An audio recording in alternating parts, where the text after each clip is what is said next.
So, if I could sit back and think about why do I over prepare?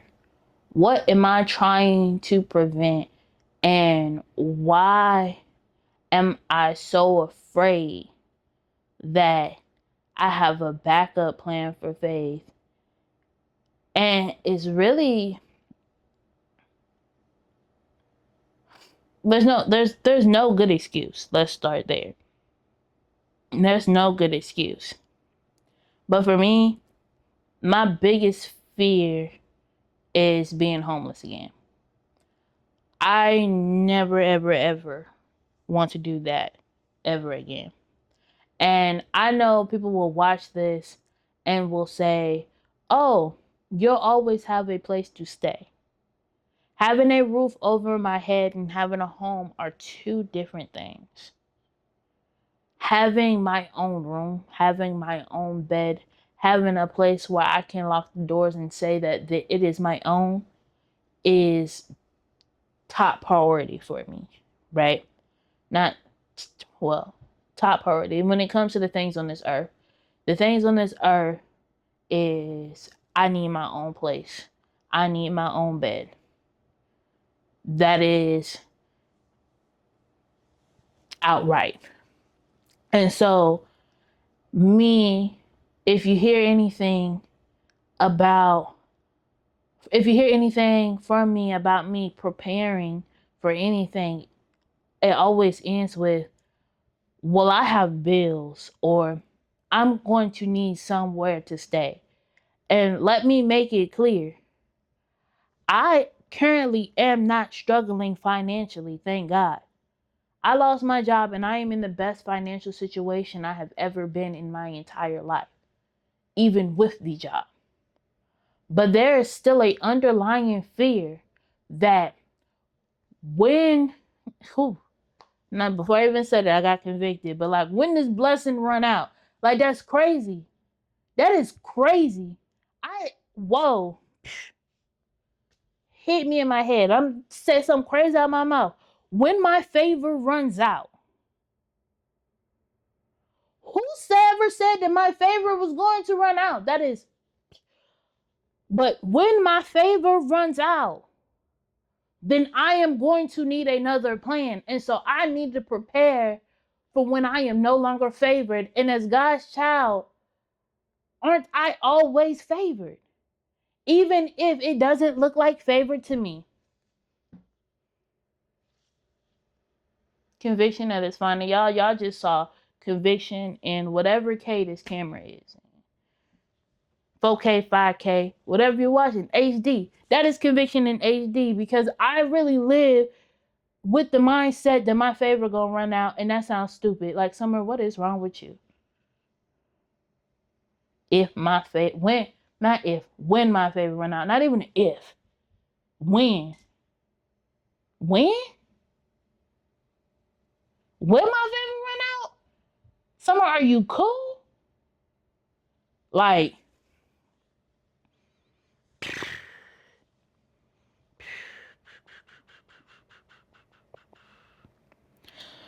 so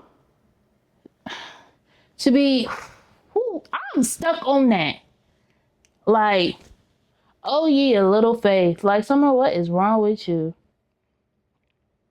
You have the opportunity to acknowledge new convictions.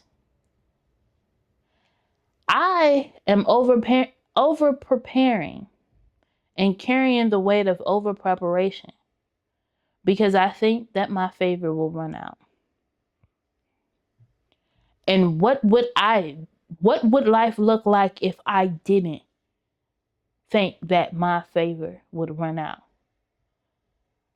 How much better will I rest if my favor didn't have a time step on it? I have literally said out my mouth before that I feel like I got a clock on my back and I need to do something, or I need to control something, or I need to prepare something for when the clock run out, but realizing that the clock had favor written across it, and that's insane. That is the most insane thing that I feel like I have ever said out of my mouth. Probably. Hold on. This mouth kind of reckless. But it's up there. It is up there.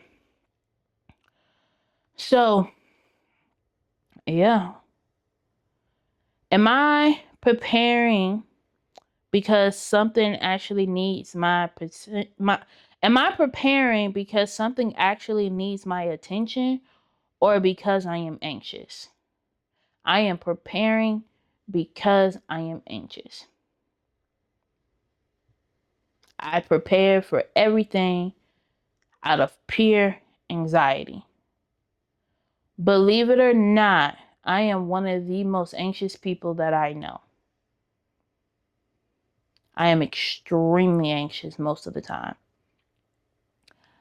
And I don't claim anxiety. I know anxiety is something that I carry, and it's something that it is there, but I don't willingly participate in anxiety. What does that look like? That looks like when I do this little thing where once I know it's something, then I give it like a little funny name in my head, like a little funny name, a little funny voice in my head. So like imposter syndrome, for example, is a parrot.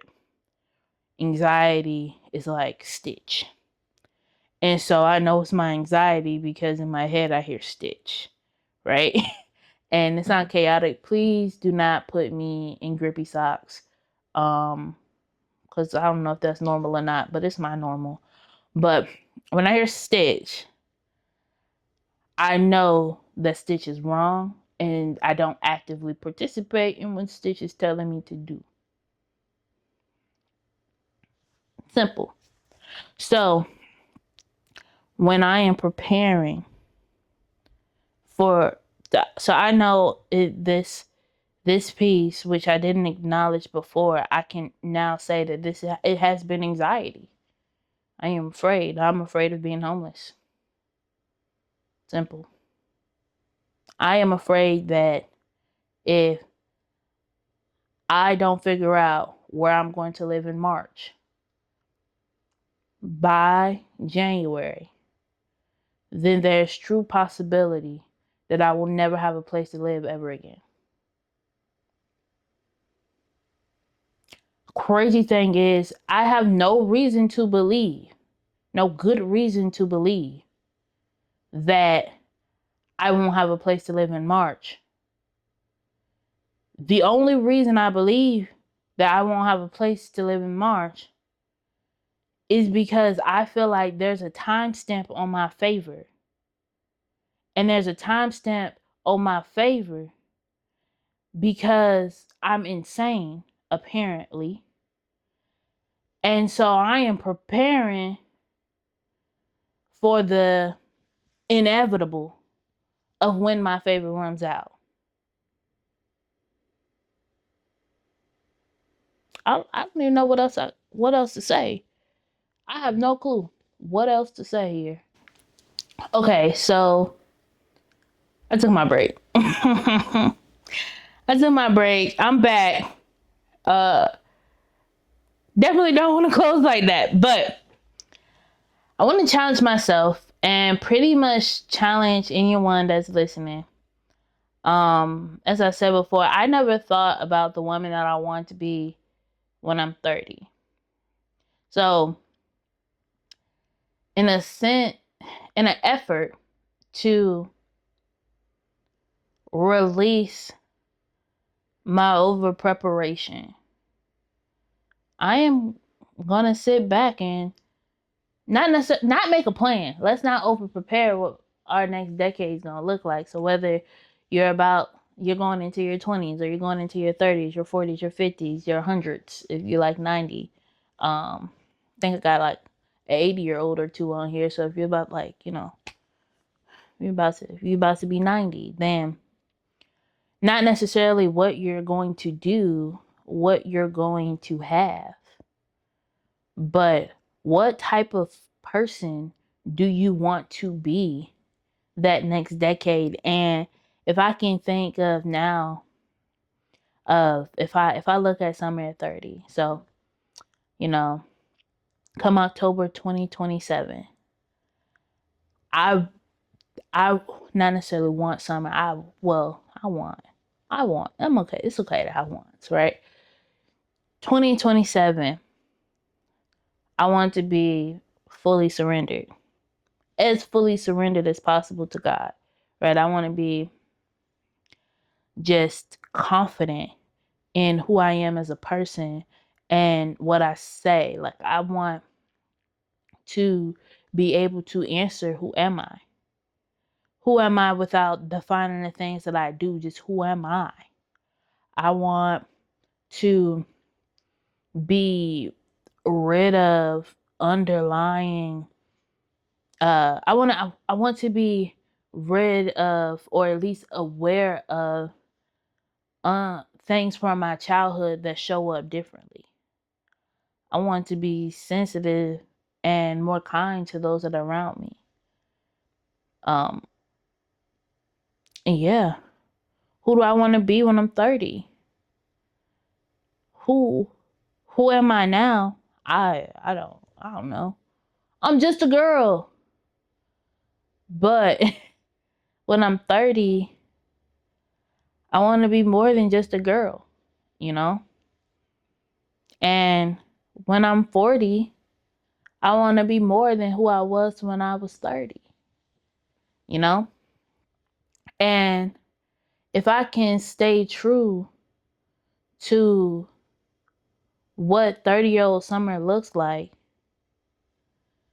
beyond what the 30-year-old Summer has, beyond what the world tells me what a 30-year-old life should be, if I can possess on the inside who I'm not going to say I am okay being, but who I am called to be, then the outside things wouldn't matter as much. And I wouldn't be so dependent on over preparation. And I could leave behind my walking trail, my walking stick, because I know God got me going uphill and downhill, and I can leave behind my traveler's bag because daily provisions come from the Lord. And I can leave behind the things that I'm fueling my body with because I'll be filled with the word of God. And I can leave behind my money, or the love of money, or not even the love of money, the pursuit of money, because I know God will always provide. And I could leave behind my extra set of clothes because I know even if things get muddy, then God would keep me clean. And that is who I aspire to be when I'm 30. I'm running out of time though, so I'm gonna have to pray on this hard because 30 coming quick. But yeah, I hope you all enjoyed this episode. I feel like I was all over the place, but we're here and we're always here, and we're gonna keep it real every time. And if you like this shirt, just people.us, go buy the shirt. Thanks for watching.